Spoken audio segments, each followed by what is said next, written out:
Hi అండి. Welcome back to our channel.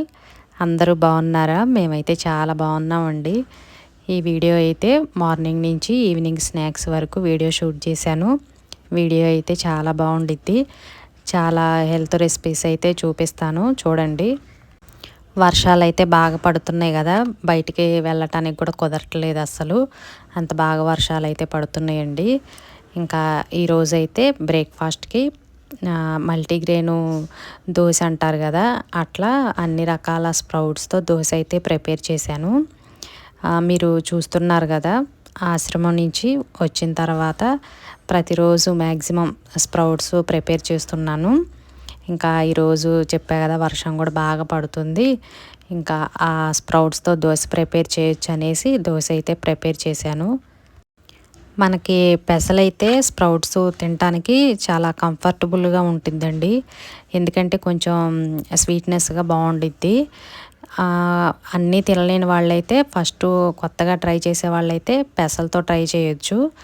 ఇంకా ఈరోజైతే అచ్చం పెసలతో ఇట్లా దోశ అయితే ప్రిపేర్ చేస్తున్నాను.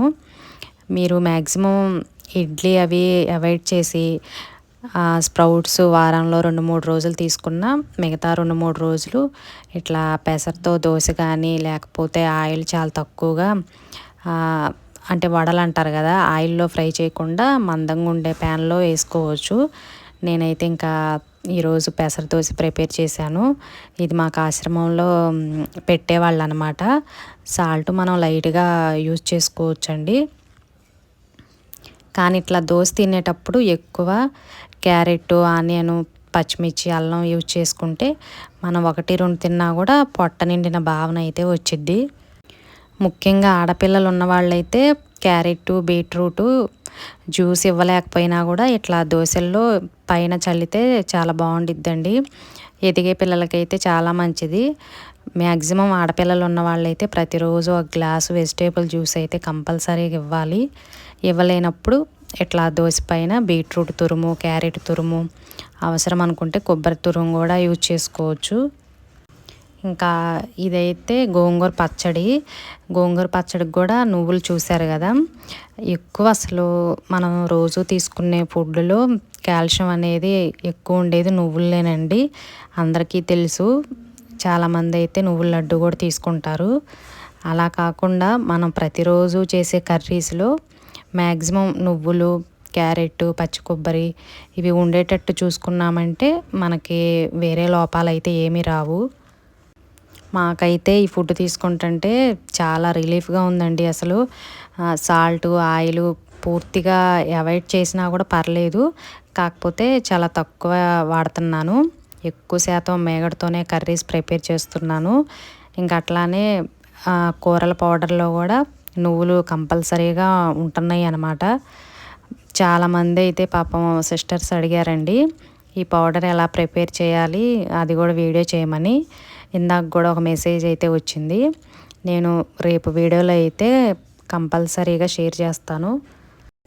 మ్యాక్సిమం మార్నింగ్ బ్రేక్ఫాస్ట్ మాత్రం పిల్లలకైనా పెద్దవాళ్ళకైనా ఎక్కువ స్ప్రౌట్స్ కానీ, ఇట్లా మల్టీగ్రెయిన్ దోశ, లేకపోతే మల్టీగ్రెయిన్ ఇడ్లీ అలా ప్రిపేర్ చేయండి. చట్నీ కూడా నేను కొబ్బరి చట్నీ ప్రిపేర్ చేశాను అనమాట. ఇందాక మీరు చూశారు కదా.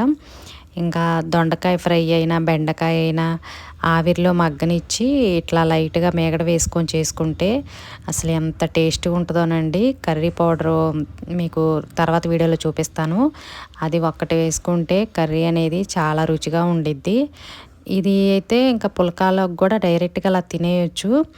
అలా కాకుండా రైస్ కొంచెం తినాలనుకునే వాళ్ళు ముడి బియ్యం రైస్లోకి కూడా బాగుండిద్ది. కొంచెం బరువు తక్కువ ఉన్న వాళ్ళకైతే ముడి బియ్యం వండుకోవచ్చు. అలా కాదు మేము బరువు తగ్గాలనుకున్న వాళ్ళకైతే పుల్కాలో తినేయచ్చు. ఇంకా నేనైతే ఆశ్రమం నుంచి వచ్చిన కాడి నుంచి అసలు ఆయిల్ అయితే పెద్దగా యూజ్ చేయలేదనే చెప్పాలి. ప్రతిరోజు మ్యాక్సిమం మేగడే యూజ్ చేస్తున్నాను. ఇంకా మనకి ఆవిరిలో బాయిల్ చేసి వెజిటేబుల్స్, మేగడ తాలింపు గింజలు, కరివేపాకు, ఎండుమిర్చి, ఒక పచ్చిమిర్చి వేసేసి తర్వాత ఇప్పుడు చూసారా నేను చూపించేది దొండకాయ ఫ్రై అండి. ఇది కూడా అలానే బాయిల్ చేశాను ఆవిరిలోనే. మనకి ముక్క అనేది చూడటానికి అలానే ఉండిద్ది, కానీ భలే సాఫ్ట్గా ఉడికిపోయిద్ది అనమాట. ఇంకా ఇటువంటప్పుడు మనకి కారం ఉప్పు కూడా చాలా తక్కువే పట్టిద్ది. కర్రీ పౌడర్లో కూడా ఎండుమిర్చి ఉండిద్ది కాబట్టి ఇంకా సపరేట్గా మనం ఎండుగారం అంటారు కదా, అది యూజ్ చేయాల్సిన అవసరం అయితే లేదు. మీరు మార్నింగ్ బ్రేక్ఫాస్ట్ మార్చి ఇట్లా కర్రీస్ చేసుకున్నారంటే కరెక్ట్గా 1 వీక్ 10 డేస్లోనే మీకు చాలా మార్పు అనిపించిద్దండి. ఎందుకంటే ముఖ్యంగా ఆడవాళ్ళకి హడావుడిగా పిల్లలకి పెట్టేసి తర్వాత మనం కూడా చాలామంది అయితే 2 ఇడ్లీ 1 ఇడ్లీ తినేసి వాటర్ తాగేసి ఉండిపోతారు. అయినా కూడా గ్యాస్ వచ్చిందని చాలామంది, ఒళ్ళు వస్తుందని చాలామంది బాధపడతారు. అలా కాకుండా నేను చూపించేటట్టు చేసుకున్నారంటే ఫుల్గా తినేయచ్చు. అయినా కూడా క్యాలరీలు అనేది చాలా తక్కువగా ఉంటాయి. ఇంకా గింజలు వాడటం వల్ల చాలా ప్రోటీన్ ఉండిద్దండి. ఎదిగే పిల్లలకైతే చాలా మంచిది. ఇదైతే ఈవినింగ్ స్నాక్స్ అనమాట. రాజ్మా అలాగే పల్లీలు, ఉలవలు నేను ముందు రోజు నైటే నానబెట్టేశాను. ఎందుకంటే మనకి ఈ గింజలు బాగా హార్డ్గా ఉంటాయి కదా, ఉడకబెట్టడానికి కూడా సింపుల్గా ఉండిద్ది. ముందు రోజు నైటే నానబెట్టేసి కుక్కర్లో వేసేసాను. రాజ్మా బాగా హార్డ్గా ఉంటాయి కాబట్టి కొంచెం 4-5 విజిల్స్ అయితే రానివ్వాలి. ఇంకా ఉలవల సంగతి మీకు తెలుసు కదా, చాలా అంటే చాలా మంచిది. కానీ మనం అస్సలు యూజ్ చేయమండి ఇంట్లో. కొంతమంది ఎప్పుడన్నా పప్పుచారులా చేస్తారు కానీ అది కూడా చాలా తక్కువ. కానీ ఇట్లా బాయిల్ చేసి అన్ని రకాల వెజిటేబుల్స్ వేసి పిల్లలకి స్కూల్ నుంచి వచ్చిన తర్వాత ఇస్తే అసలు ఎంత బాగుంటుందోనండి. వచ్చిన తర్వాత చాలామంది నూడిల్స్ అని లేకపోతే మంచూరియా, పునుగులని, దోశ అని ఇస్తూ ఉంటారు. అసలు కొన్ని నెలలు అయితే అవాయిడ్ చేయండి, మీకే తెలిసిద్ది. ఇదైతే చాలా బాగుంటుందండి. దీంట్లో ఇంకా సాల్ట్ కూడా అవసరం లేదు, మీకు కావాలంటే కొంచెం వాడవచ్చు అనమాట. ఇంకా వీటితో పాటు ఇప్పుడు మంచి సీజన్ స్వీట్ కార్న్ అయితే బాగా వస్తున్నాయి కదా, స్వీట్ కార్న్ గింజలు కూడా వాడచ్చు అనమాట. కొంచెం తీగా తినేస్తారు పిల్లలు. మెయిన్ పెద్దవాళ్ళంటే ఓకే తింటారు, పిల్లలకే పెట్టాలండి.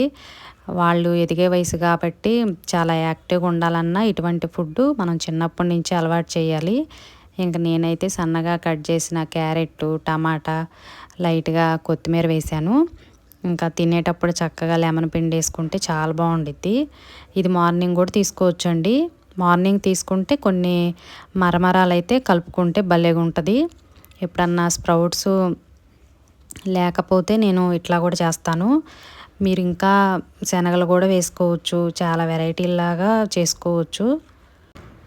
ఫస్ట్లో అయితే పిల్లలు కొంచెం హార్డ్గా ఉంటాయి అంటారు, లేకపోతే టేస్ట్ లేదంటారు. అటువంటప్పుడు లైట్గా మేగడేసి ఎక్కువ పోపు దినుసులు వేసి మంచిగా కరివేపాకు వేసి తాలింపు పెట్టేసి ఇవ్వండి, భలేగా తింటారు.